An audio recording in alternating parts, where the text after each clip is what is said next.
മലപ്പുറത്ത് പ്രതിശ്രുത വരൻ വിവാഹ ദിവസം ജീവനൊടുക്കി. കരിപ്പൂർ സ്വദേശി ജിബിനാണ് മരിച്ചത്. ശുചിമുറിയിലാണ് കൈഞ്ഞരമ്പ് മുറിച്ച നിലയിൽ ജിബിനെ കണ്ടെത്തിയത്. വിവരങ്ങളുമായി പ്രശാന്ത് നിലമ്പൂർ ചേരുകയാണ്. പ്രശാന്ത്, വല്ലാത്തൊരു വാർത്തയാണ്. വിവാഹ ദിവസം എത്ര കുടുംബങ്ങൾ, എത്ര മനുഷ്യർ ഒക്കെ കാത്തു നിൽക്കുമ്പോൾ വരൻ ഈ രീതിയിൽ ജീവനൊടുക്കിയെന്ന വാർത്ത വല്ലാതെ സങ്കടവും ഞെട്ടലും ഉണ്ടാക്കുന്നുണ്ട്. എന്താണ് സംഭവിച്ചത്?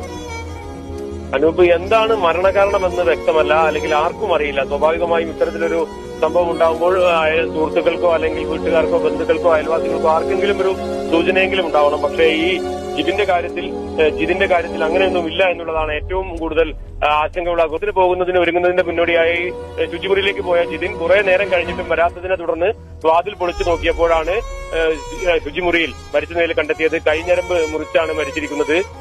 ജിതിൻ വിദേശത്തായിരുന്നു, പ്രവാസിയായിരുന്നു. വിദേശത്ത് അവധിയിൽ വന്ന് അതിനുശേഷം വിവാഹം തീരുമാനിച്ചതാണ്. ഏതായാലും